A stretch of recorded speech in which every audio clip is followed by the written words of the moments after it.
अब हम एक एडवांस कैलकुलेटर बनाएंगे इफ एल्स स्टेटमेंट का यूज करते हुए। अगर आप थ्रू आउट मेरे कोर्स के साथ चलते हुए आ रहे हैं तो आपको पता होगा कि मैंने स्टार्टिंग में एक बेसिक लेवल का कैलकुलेटर बनाया था।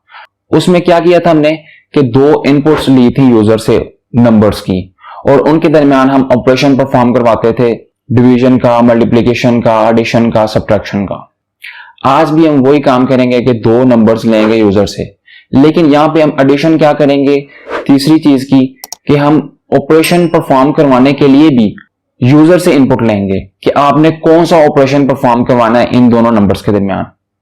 अभी आप माइंड में स्केच बनाएं कि जब आप कैलकुलेटर यूज करते हैं, लेट्स सपोज दो नंबर्स के दरमियान आप एडिशन परफॉर्म करवाना चाहते हैं। लेट्स सपोज आप 4 एंटर करते हैं, फिर आप ऑपरेशन परफॉर्म करवाने के लिए कोई ऑपरेशन एंटर करते हैं, लेट्स सपोज प्लस का, और उसके बाद आप लेट्स सपोज 5 एंटर करते हैं। तो ये एक सीक्वेंस बनता है, फर्स्ट नंबर होता है, फिर ऑपरेशन होता है, फिर सेकंड नंबर होता है, तो फिर देन आप इज इक्वल एंटर करते हैं, तो फिर वो आपको रिजल्ट देता है। इसी पैटर्न को फॉलो करते हुए हम प्रोग्राम बनाएंगे अपना। तो चलें स्टार्ट करते हैं। सबसे पहले हम एक यूजर से इनपुट लेते हैं, तो एक वेरिएबल डिक्लेयर कर देते हैं n1 के नाम से, और इनपुट का बिल्ट इन फंक्शन कॉल करते हैं, और उसको मैसेज क्या चला जाए, एंटर योर फर्स्ट नंबर। उसके बाद ऑपरेशन उसने एंटर करना है, तो उसके लिए एक वेरिएबल डिक्लेयर कर देते हैं, again built in function call करते हैं इनपुट का, enter your operation you want to perform. Second number लेने के लिए n2 के नाम से वेरिएबल डिक्लेयर करते हैं, अगेन इनपुट का बिल्ट इन फंक्शन कॉल करते हैं, मैसेज आए एंटर योर सेकेंड नंबर, और इस तरह हम यूजर से इनपुट ले लेंगे। अब हम यहां पे क्या करेंगे कि आपको पता है पाइथन जब भी इनपुट लेता है तो उसको एज अ स्ट्रिंग कंसीडर करता है।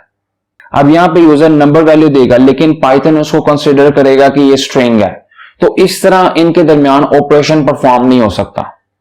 तो इनके दरमियान ऑपरेशन परफॉर्म करने के लिए हमें इस स्ट्रिंग को एज अ नंबर कंसीडर करवाना पड़ेगा। पाइथन को बताना पड़ेगा कि ये इस टाइम इसको स्ट्रिंग ना समझे, इस टाइम इसको नंबर समझे। तो उसके लिए हम फ्लोट को कॉल करते हैं ताकि जो स्ट्रिंग है वो फ्लोट में कन्वर्ट हो जाए। हम फ्लोट में इसलिए कर रहे हैं क्योंकि जो यूजर है वो मे बी पॉइंट्स में वैल्यू दे दे, तो इसलिए हम इस स्ट्रिंग को फ्लोट में कन्वर्ट कर देते हैं। तो उसके लिए आपको क्या करना पड़ेगा, यहां पे फ्लोट लिखना पड़ेगा, ओपन एंड क्लोज पैरेंथेसिस के अंदर ये इनपुट आपको बनानी पड़ेगी। सेम एज इट इज इधर भी वही काम करना पड़ेगा, फ्लोट ओपन और ये क्लोज पैरेंथेसिस। ये काम करने से क्या होगा कि पाइथन को पता चल जाएगा कि इस टाइम इसको स्ट्रिंग नहीं समझना, इस टाइम इसको नंबर समझो। तो आगे मूव करते हैं। यहां पे हमारी इफ एल्स स्टेटमेंट यूज होगी, क्योंकि यूजर के पास 4 ऑप्शन है कि या तो वो डिवीजन को एंटर करे, मल्टीप्लिकेशन को, एडिशन को, सब्ट्रैक्शन को। तो यहां पे हम कंडीशंस अपनी सेट करेंगे कि अगर वो डिवीजन एंटर करता है तो क्या ऑपरेशन परफॉर्म हो, अगर वो मल्टीप्लाई करता है तो वो क्या ऑपरेशन परफॉर्म हो, और इस तरह एडिशन और सब्ट्रैक्शन का भी। तो अब हम यहां पे इफ का कीवर्ड लगाते हैं और यहां पे लिखते हैं अगर इसके अंदर वो डिवीजन एंटर करता है कॉलन, तो क्या प्रिंट हो, n1 डिवाइड हो जाए n2 के साथ, ये स्टेटमेंट प्रिंट आउट हो जाए। अब इसको कॉपी कर लेते हैं और यहां पे पेस्ट कर देते हैं, और यहां पे आपको पता है एल्स इफ लगेगी। अगर यहां पे वो मल्टीप्लाई करता है तो इनके दरमियान मल्टीप्लाई हो जाए। इसको कॉपी कर लेते हैं,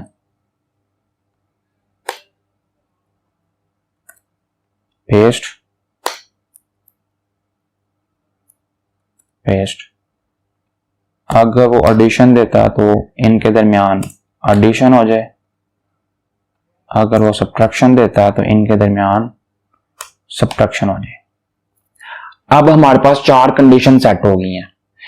इसके अलावा यहां पे ये होता है कि अगर इन चारों के अलावा कोई और ऑपरेशन परफॉर्म करवाने की कोशिश करता है तो उसको मैसेज चला जाए कि इनवैलिड ऑपरेटर आपने एंटर किया है। ये बाय डिफॉल्ट आपको सेट करनी पड़ती है। ये रूल होता है कि अगर इन सब कंडीशन में से कोई भी वो कंडीशन एंटर नहीं करता तो उसको एक सेपरेटली मैसेज चला जाए कि आपकी कंडीशन हमारी कंडीशन के अंदर नहीं है।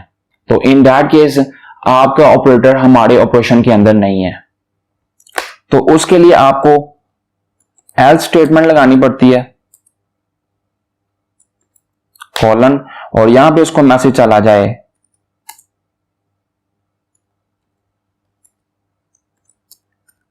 Invalid operator.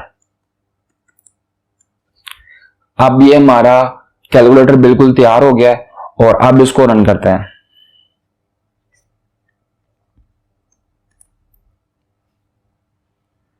फर्स्ट नंबर मैं 10 दे देता हूं।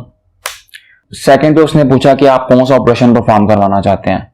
मैं डिवीजन कर देता हूं और मैं सेकंड नंबर एंटर करता हूं 2। तो ये देखिए हमारे पास 5 आंसर आ गया। अगेन रन करता हूं, 10 एंटर कर देता हूं। यहां पे मैं मल्टीप्लाई करवाना चाहता हूं और 2 के साथ करवाना चाहता हूं। ये देखें 20 हमारे पास आंसर आ गया। अब मैं अगर ये जो 4 हमने कंडीशन सेट की हैं, डिवीजन, मल्टीप्लिकेशन, एडिशन, सब्ट्रैक्शन की, इसके अलावा कोई ऑपरेशन परफॉर्म करवाने की कोशिश करता हूं तो देखते हैं क्या होता है। यहां पे मैं 25 लिख देता हूं और यहां पे मैं डॉट ऑपरेटर लगाता हूं, एंटर करता हूं और इधर मैं 2 कर देता हूं। तो ये देखें इनवैलिड ऑपरेटर आ गया, क्योंकि हमने यहाँ पे जो ऑपरेटर एंटर किया वो हमारी कंडीशन के अंदर है ही नहीं। तो इसलिए उसने सबको चेक किया फर्स्ट, कोई भी कंडीशन यहाँ पे ट्रू नहीं हो रही तो उसने अल्टीमेटली एल्स स्टेटमेंट पे गया और जो भी मैंने यहाँ पे स्टेटमेंट लिखी थी उसने प्रिंट आउट कर दिया। और इस तरह आपका जो मैंने स्टार्टिंग में एक बेसिक लेवल का कैलकुलेटर बनाया था उससे मैंने एडवांस कैलकुलेटर बना दिया। इन फ्यूचर हम इससे भी एडवांस कैलकुलेटर बनाएंगे। उम्मीद है कि आपको समझ आई होगी। अगर आपका कोई भी क्वेश्चन है इस टॉपिक के रिलेटेड, आप कमेंट में क्वेश्चन कर सकते हैं, मैं उसका आंसर जरूर करूंगा।